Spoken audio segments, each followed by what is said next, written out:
All my name is Pinder. Today my topic is democracy and education. सारे तो पहले असी डेमोक्रेसी का मीनिंग करांगे। Democracy which device from the Greek words Deimos, कि डेमोक्रेसी जिहड़ा यूनानी भाषा के शब्द डिमोस तो लिया गया है जां लोकां तो लिया गया है।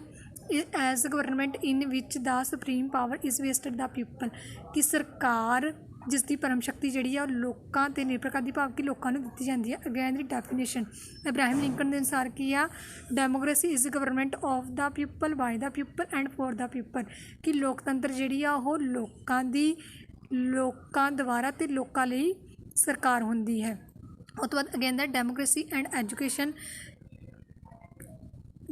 And education in introduction to the philosophy of education John Dewey ने जिहड़ा सीगा लोकतंत्र अते सिक्ख्या ते बहुत ज़्यादा काम किया सीगा, ते इस दे आधार पर उन्होंने जिहड़ी सीगी अपनी बुक भी लिखी सी जिसका नाम की रखिया सीगा उन्होंने लोकतंत्र अते सिक्ख्या, जिस विच उन्होंने कहा सीगा कि सानू लोकतंत्र नूं सिर्फ शासन पद्धति ते नहीं समझना चाहिए सगों उसनूं जीवन पद्धति भी समझना चाहिए है, क्योंकि लोकतंत्र जिहड़ा है साडे मूल रूप विच लोकतंत्र के जिहड़े मूल आधार आ उन्हां दा भी आदान प्रदान करवाउंदा है।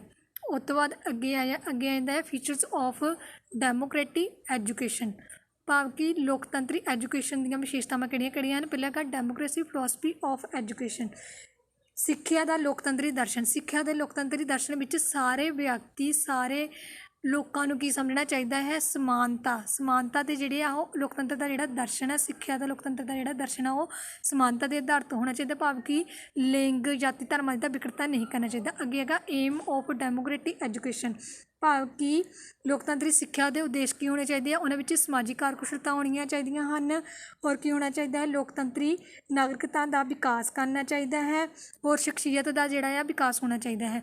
उस तो बाद अगे आएगा universal and compulsory. Universal and compulsory का मतलब की है कि सर्व व्यापक अते लाजमी सिक्ख्या, कि लोकतंत्री देश विच सिक्ख्या सब व्यक्तियों को ही प्राप्त होनी चाहिए है, वो की होनी चाहिए है सर्व व्यापक ते लाजमी भी होनी चाहिए है। उस तो बाद अगे आंदा फ्री एजुकेशन, भाव कि लोकतंत्री जी सिक्ख्या है हरेक पद्धर ते सारिਆਂ ਨੂੰ मुफ्त ते लाजमी मिलनी चाहिए है, कि बच्चों के दोपहर के खाने किताबां अते उन्हां दे लई होर व्यवस्थावां भी करनियां चाहिए हैं।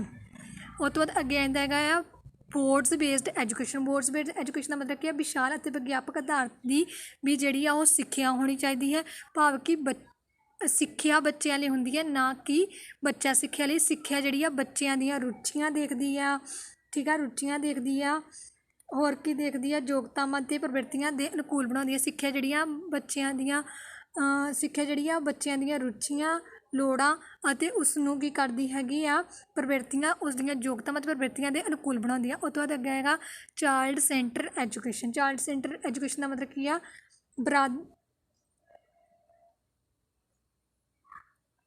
बरादरी केंद्रित मतलब कि बराबर उस तो बाद मतलब कि चाइल्ड सेंटर्ड एजुकेशन का मतलब की आ कि बरादरी मतलब कि बराबर की जी होनी चाहिए, बराबर केंद्रित, भाव कि लोकतंत्री सिक्ख्या जी बरादरी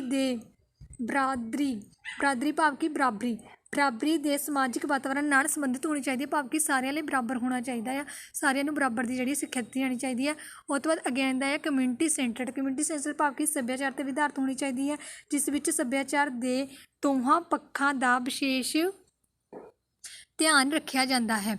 उस तो बाद अगे आ जाती है डिसेंट्रलाइज एजुकेशन, भाव की है विशाल केंद्रित सिक्ख्या, कि लोकतंत्री सिक्ख्या विकेंद्रित होनी चाहिए है, जिस दे नाल विचारां दा स्वतंत्र रूप विच विचारां दा आदान प्रदान किया जाता है, ठीक है। उस तो बाद अगे आंदा है एजुकेशन फॉर गुड सिटीजन, भाव कि जी लोकतंत्री सिक्ख्या आ वो चंगे नागरिक पैदा करती है, जिस करके इस सिक्ख्या का होना बहुत ज़्यादा जरूरी है, जिस करके जोड़े व्यक्ति है उन्होंने अपने अधिकारों ते कर्तव्यों बारे जानकारी भी मिलती है। अगे आंदा प्रोविजन ऑफ अडल्ट एजुकेशन, भाव कि बालिग सिक्ख्या का प्रबंध का मतलब यही आ कि जोड़े बच्चे सिक्ख्या तो वांझे रह गए हैं उन्होंने सिक्ख्या वाल जोड़ा है विशेष ध्यान देना चाहिए है।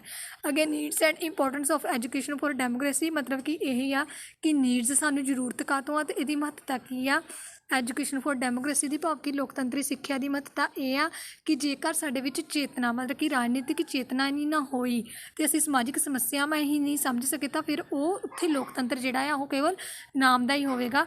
इस करके सानू मतलब कि लोकतंत्री सिक्ख्या ਸਿੱਖਿਆ ਸਾਡੇ ਜੀਵਨ ਵਿੱਚ ਬਹੁਤ ਜ਼ਿਆਦਾ ਮਹੱਤਵ ਹੈ।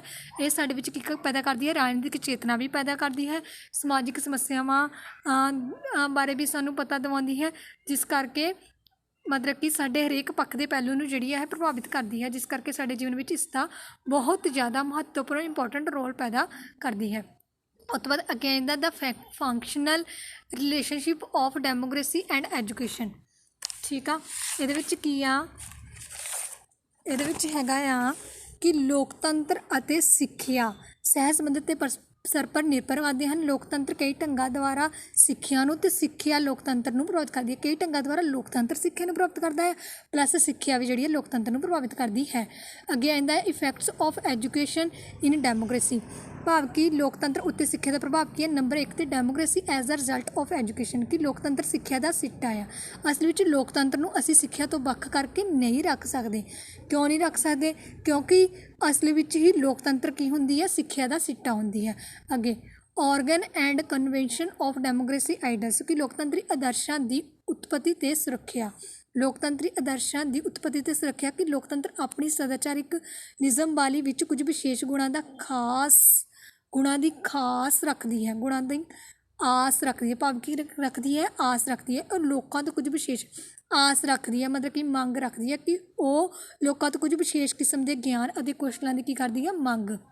ਠੀਕ ਆ, ਉਹ ਤੋਂ ਬਾਅਦ ਅੱਗੇ ਆਉਂਦਾ ਹੈਗਾ ਡਿਵੈਲਪਮੈਂਟ ਆਫ ਡੈਮੋਕ੍ਰੇਟਿਕ ਪਰਸਨੈਲਿਟੀ, ਕਿ ਲੋਕਤੰਤਰੀ ਸ਼ਖਸੀਅਤ ਦੀ ਲੋਕਤੰਤਰ ਦੀ ਸਫਲਤਾ ਲਈ ਜ਼ਰੂਰੀ ਹੈ ਕਿ ਮਨੁੱਖ ਆਪਣੀਆਂ ਜ਼ਿੰਮੇਵਾਰੀਆਂ ਅਤੇ ਕਰਤੱਵਾਂ ਪ੍ਰਤੀ ਕੀ ਹੋਣਾ ਚਾਹੀਦਾ ਹੈ, ਮਨੁੱਖ ਨੂੰ ਆਪਣੀਆਂ ਕਰਤੱਵਾਂ ਪ੍ਰਤੀ ਅਤੇ ਜ਼ਿੰਮੇਵਾਰੀਆਂ ਪ੍ਰਤੀ ਕੀ ਹੋਣਾ ਚਾਹੀਦਾ, ਜਾਗਰੂਕ ਹੋਣਾ ਚਾਹੀਦਾ ਹੈ। ਅੱਗੇ ਆਉਂਦਾ effect of democracy on education. ਹੁਣ ਉਸ ਤੋਂ ਬਾਅਦ ਅੱਗੇ ਆਉਂਦਾ ਕਿ ਸਿੱਖਿਆ ਉੱਤੇ ਲੋਕਤੰਤਰ ਦਾ ਕੀ ਪ੍ਰਭਾਵ ਪੈਂਦਾ ਹੈ। Number 1 education of democracy principals and values, ਕਿ ਲੋਕਤੰਤਰੀ ਸਿਧਾਂਤਾਂ ਦੇ ਮੁੱਲਾਂ ਵਾਲੀ ਸਿੱਖਿਆ। ਲੋਕਤੰਤਰੀ ਸਿਧਾਂਤਾਂ ਦੇ ਮੁੱਲਾਂ ਸਿੱਖਿਆ ਦੇ ਖੇਤਰ ਵਿੱਚ ਕੁਝ ਸਮੇਂ ਪਹਿਲਾਂ ਹੀ ਦਾਖਲ ਹੋ ਗਏ ਹਨ, ਜਿਸ ਦਾ ਸਿਰਾ ਅਮੈਰੀਕਨ ਸਿੱਖਿਆ ਸ਼ਾਸਤਰੀ ਕਿਹਦੇ ਜਾਂਦਾ ਹੈ, ਜੌਨ ਡੇਵੀ ਦੇ ਸਿਰ ਜਿਹੜਾ ਆ ਜਾਂਦਾ ਹੈ। ਉਹ ਤੋਂ ਬਾਅਦ ਨੰਬਰ 2 'ਤੇ ਆ ਜਾਂਦਾ ਹੈਗਾ ਕਿ effects every aspect of education, ਕਿ ਸਿੱਖਿਆ ਦਾ ਹਰੇਕ ਪੱਖ ਪ੍ਰਭਾਵਿਤ, ਭਾਵ ਕਿ ਲੋਕਤੰਤਰ ਦਰਸ਼ਨ ਨੇ ਸਿੱਖਿਆ ਦੇ ਹਰੇਕ ਪੱਖ, ਭਾਵੇਂ ਕਿ ਉਹ ਸਿੱਖਿਆ ਉਦੇਸ਼ ਹੋਵੇ, ਭਾਵੇਂ ਸਿੱਖਿਆ ਵਿਧੀਆਂ, ਪਾਠਕ੍ਰਮ, ਅਨੁਸ਼ਾਸਨ ਦੇ ਸਮੁੱਚੇ ਸਿੱਖਿਆ ਪ੍ਰਬੰਧ ਆਦਿ ਨੂੰ ਕੀ ਕਰਦੀ ਹੈ, ਪ੍ਰਭਾਵਿਤ ਕਰਦੀ ਹੈ। ਉਹ ਤੋਂ ਬਾਅਦ ਅੱਗੇ ਆਉਂਦਾ ਹੈਗਾ democracy in different aspect of education and general AIIMS. ਸਾਰੇ ਤੋਂ ਪਹਿਲਾਂ ਅਸੀਂ ਇਹਦੇ ਕਰਾਂਗੇ ਸਿੱਖਿਆ ਦੇ ਉਦੇਸ਼ ਕੀ ਆ, ਏਮਸ ਆਫ ਐਜੂਕੇਸ਼ਨ ਕੀ ਆ, ਉਹਦਾ ਕੀ ਸਧਾਰਨ ਸ਼ਬਦਾਂ ਵਿੱਚ ਲੋਕਤੰਤਰ ਸਿੱਖਿਆ ਦੇ ਮੁੱਖ ਉਦੇਸ਼ ਲੋਕਤੰਤਰੀ ਕੀਮਤਾਂ ਦਾ ਉਤਪੰਨ ਕਰਨਾ, ਲੋਕਤੰਤਰੀ ਜੀਵਨ ਢੰਗ ਨੂੰ ਕੀ ਕਰਨਾ ਹੈਗਾ, ਸਾਨੂੰ ਸਿਖਾਉਣਾ ਅਤੇ ਉਸਦੀ ਸ਼ਕਤੀਸ਼ਾਲੀ ਬਣਾਉਣਾ। ਕੀ ਆ ਮਤਲਬ ਕਿ ਲੋਕਤੰਤਰੀ ਕੀਮਤਾਂ ਨੂੰ ਕੀ ਕਰਨਾ ਆ, ਪਹਿਲੇ ਨੰਬਰ 'ਤੇ ਉਤਪੰਨ ਕਰਨਾ, ਪਲੱਸ ਫਿਰ ਸਾਨੂੰ ਲੋਕਤੰਤਰੀ ਜੀਵਨ ਢੰਗ ਸਿਖਾਉਣਾ, ਪਲੱਸ ਫਿਰ ਉਸਨੂੰ ਸ਼ਕਤੀਸ਼ਾਲੀ ਕਿੱਦਾਂ ਬਣਾਉਣਾ ਉਹਦੇ ਬਾਰੇ ਦੱਸਣਾ। ਉਹ ਤੋਂ ਬਾਅਦ ਜਨਰਲ ਏਮਸ ਦੇ ਵਿੱਚ ਕੀ ਹੋਣਾ ਚਾਹੀਦਾ ਹੈ ਕਿ ਚੰਗੇ ਨਾਗਰਿਕਾਂ ਦੇ ਗੁਣਾਂ ਨੂੰ ਹਾਸਲ ਕਰਨਾ ਚਾਹੀਦਾ ਹੈ, ਹੋਰ ਵਿਹਲੇ ਸਮੇਂ ਦੀ ਸਹੀ ਵਰਤੋਂ ਕਰਨੀ ਚਾਹੀਦੀ ਹੈ, ਚਰਿੱਤਰ ਅਤੇ ਅਨੁਸ਼ਾਸਨ ਦਾ ਵਿਕਾਸ ਕਰਨਾ ਚਾਹੀਦਾ ਹੈ, ਪ੍ਰੇਮ ਅਤੇ ਸਹਿਯੋਗ ਦੇ ਆਧਾਰ 'ਤੇ ਪਰਿਵਾਰ ਅਤੇ ਸਮਾਜਿਕ ਦਾ ਉਤਯੁਕਤ ਵਿਕਾਸ ਕਰਨਾ ਚਾਹੀਦਾ ਹੈ, ਪੇਸ਼ਾਵਰ ਕੁਸ਼ਲਤਾ ਅਤੇ ਵਿਵਸਾਇਕ ਨੈਤਿਕਤਾ ਦਾ ਵਿਕਾਸ ਕਰਨਾ ਚਾਹੀਦਾ, ਸਰੀਰਕ ਅਤੇ ਮਾਨਸਿਕ ਸਿਹਤ ਦੀ ਉੱਨਤੀ ਹੋਣੀ ਚਾਹੀਦੀ ਹੈ, ਵਿਅਕਤੀ ਵਿੱਚ ਰਾਸ਼ਟਰ ਦੀ ਭਾਵਨਾ ਦਾ ਵਿਕਾਸ ਹੋਣਾ ਚਾਹੀਦਾ ਹੈ, ਪਲੱਸ ਲੋਕਤੰਤਰੀ ਸੂਝ ਨੂੰ ਵਧਾਉਣਾ ਚਾਹੀਦਾ ਹੈ। ਲੋਕਤੰਤਰੀ ਮਤਲਬ ਕਿ ਅੰਤਰਰਾਸ਼ਟਰੀ ਸੂਝ ਨੂੰ ਵੀ ਵਧਾਉਣਾ ਚਾਹੀਦਾ ਹੈ। ਉਸ ਤੋਂ ਬਾਅਦ ਅੱਗੇ ਆਉਂਦਾ ਹੈ education for democracy ways and meanings. Ways and meanings ਦਾ ਮਤਲਬ ਕੀ ਹੈ ਕਿ ਲੋਕਤੰਤਰ ਲਈ ਸਿੱਖਿਆ ਦੇ ਸਾਧਨ ਅਤੇ ਉਪਾਅ ਕੀ ਹੈ ਕਿ ਸਕੂਲ ਬੱਚਿਆਂ ਨੂੰ ਲੋਕਤੰਤਰੀ ਜੀਵਨ ਬਿਤਾਉਣ ਅਤੇ ਲੋਕਤੰਤਰੀ ਸਿਧਾਂਤਾਂ ਨੂੰ ਸ਼ਕਤੀਸ਼ਾਲੀ ਬਣਾਉਣ ਲਈ ਬਹੁਤ ਮਹੱਤਵਪੂਰਨ ਭੂਮਿਕਾ ਨਿਭਾ ਰਹੇ ਹਨ। ਸਿੱਖਿਆ ਦਾ ਆਧਾਰ ਹੈ ਇਹ ਸਿੱਖਿਆ ਦਾ ਉਹ ਆਧਾਰ ਹੈ ਜਿਸ ਦੇ ਆਧਾਰ 'ਤੇ ਅਸੀਂ ਕੀ ਕਰ ਸਕਦੇ ਹਾਂ, ਲੋਕਤੰਤਰ ਦੀ ਨੀਂਹ ਰੱਖ ਸਕਦੇ ਹਾਂ। ਇੱਕ ਮਜ਼ਬੂਤ ਲੋਕਤੰਤਰ ਦੀ, ਪੋਜ਼ੀਟਿਵ ਲੋਕਤੰਤਰ ਦੀ ਜਿਹੜੀ ਆ ਉਹ ਕੀ ਰੱਖ ਸਕਦੇ ਹਾਂ, ਸਟਰੋਂਗ ਲੋਕਤੰਤਰ ਦੀ ਕੀ ਰੱਖ ਸਕਦੇ ਹਾਂ, ਨੀਂਹ ਰੱਖ ਸਕਦੇ ਹਾਂ। ਸਾਡਾ ਦੇਸ਼ ਇਸ ਸਮੇਂ ਕਈ ਸਮੱਸਿਆਵਾਂ ਜਿਵੇਂ ਗਰੀਬੀ, ਅਨਪੜ੍ਹਤਾ ਆਦਿ ਵਿੱਚ ਜਿਹੜਾ ਉਲਝਿਆ ਹੋਇਆ ਹੈ ਅਤੇ ਸਿੱਖਿਆ ਨੂੰ ਸੰਪੂਰਨ ਦੇਸ਼ ਦੀ ਉੱਨਤੀ ਲਈ ਇੱਕ ਸਾਧਨ ਦੇ ਰੂਪ ਵਿੱਚ ਅਸੀਂ ਕੀ ਕਰ ਸਕਦੇ ਹਾਂ, ਵਰਤ ਸਕਦੇ ਹਾਂ। ਉਸ ਤੋਂ ਬਾਅਦ ਅੱਗੇ ਆ ਜਾਂਦਾ ਹੈਗਾ ਆ democracy and education in India, ਕਿ ਭਾਰਤ ਵਿੱਚ ਲੋਕਤੰਤਰ ਅਤੇ ਸਿੱਖਿਆ ਕਿਵੇਂ ਆ, ਕਿ ਭਾਰਤ ਵਿੱਚ ਲੋਕਤੰਤਰ ਸਿੱਖਿਆ ਨੂੰ ਸਾਨੂੰ ਸਫਲ ਬਣਾਉਣ ਦੇ ਲਈ ਕੀ ਕਰਨਾ ਚਾਹੀਦਾ ਹੈ, ਸਾਰੇ ਤੋਂ ਪਹਿਲਾਂ ਨੰਬਰ 1 'ਤੇ ਰਾਸ਼ਟਰੀ ਭਾਵਨਾ ਪੈਦਾ ਕਰਨੀ ਚਾਹੀਦੀ ਹੈ। ਠੀਕ ਆ, ਇਸ ਦੇ ਲਈ ਜਿਹੜੀਆਂ ਆ ਸਰਕਾਰਾਂ ਅਤੇ ਕੇਂਦਰ ਸਰਕਾਰਾਂ, ਇਸ ਦੇ ਲਈ ਜਿਹੜੀਆਂ ਕੇਂਦਰ ਸਰਕਾਰਾਂ ਅਤੇ ਰਾਜ ਸਰਕਾਰਾਂ ਜਿਹੜੀਆਂ ਆ ਮਿਲ ਕੇ ਕੀ ਕਰ ਰਹੀਆਂ ਹਨ, ਯਤਨ ਕਰ ਰਹੀਆਂ ਹਨ ਆਪਸ ਵਿੱਚ ਮਿਲ ਕੇ ਇਸ ਨੂੰ ਮਤਲਬ ਕਿ ਸਫਲ ਬਣਾਉਣ ਦੇ ਲਈ, ਅਤੇ ਹੋਰ ਕੀ ਕਰ ਰਹੀਆਂ ਹਨ, ਤੇ ਇੱਕ ਪਾਸੇ ਸਾਰੇ ਬੱਚਿਆਂ ਲਈ, ਦੂਜੇ ਪਾਸੇ ਕੀ ਕਰ ਰਹੇ ਹਨ, ਸਾਰੇ ਬੱਚਿਆਂ ਲਈ ਸਿੱਖਿਆ ਦਾ ਪ੍ਰਬੰਧ ਕਰ ਰਹੀਆਂ ਹਨ।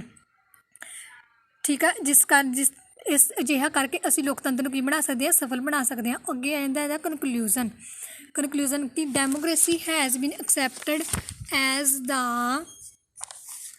As a philosophy of modern life. ਠੀਕ ਆ, ਇਹਦਾ ਮਤਲਬ ਕੀ ਆ ਕਿ ਲੋਕਤੰਤਰ ਨੂੰ ਆਧੁਨਿਕ ਜੀਵਨ ਦੇ ਦਰਸ਼ਨ ਵਜੋਂ ਸਵੀਕਾਰ ਕੀਤਾ ਗਿਆ ਹੈ। ਅਸੀਂ ਅੰਤ ਵਿੱਚ ਇਸ ਸਿੱਟੇ 'ਤੇ ਪੁੱਜਦੇ ਹਾਂ ਕਿ ਲੋਕਤੰਤਰ ਨੂੰ ਆਧੁਨਿਕ ਜੀਵਨ ਦੇ ਦਰਸ਼ਨ ਵਜੋਂ ਸਵੀਕਾਰ ਕਰ ਲਿਆ ਗਿਆ ਹੈ। ਠੀਕ ਆ, ਸਿੱਖਿਆ ਪ੍ਰਾਪਤ ਕਰਨ ਦੇ ਲਈ ਲੋਕਤੰਤਰ ਵਿੱਚ ਅਤੇ ਲੋਕਤੰਤਰੀ ਸਿੱਖਿਆ ਦੇ ਅਰਥਾਂ ਅਤੇ ਉਸ ਦੀ ਵਰਤੋਂ ਬਾਰੇ ਵੀ ਸਾਨੂੰ ਜਾਣਕਾਰੀ ਦਾ ਪ੍ਰਾਪਤ ਹੋਣਾ ਬਹੁਤ ਜ਼ਿਆਦਾ ਜ਼ਰੂਰੀ ਹੈ। ਅਤੇ ਜੇਕਰ ਸਾਨੂੰ ਜਾਣਕਾਰੀ ਹੋਊਗੀ ਤਾਂ ਫਿਰ ਹੀ ਅਸੀਂ ਲੋਕਤੰਤਰ ਨੂੰ ਸਫਲ ਬਣਾ ਸਕਾਂਗੇ। ਅਤੇ ਅੰਤ ਵਿੱਚ ਅਸੀਂ ਇਹੀ ਕਹਿ ਸਕਦੇ ਹਾਂ ਕਿ ਇਹ ਸਾਡੇ ਜੀਵਨ ਵਿੱਚ ਮਹੱਤਵਪੂਰਨ ਰੋਲ ਅਦਾ ਕਰਦੀ ਹੈ। Thank you so much.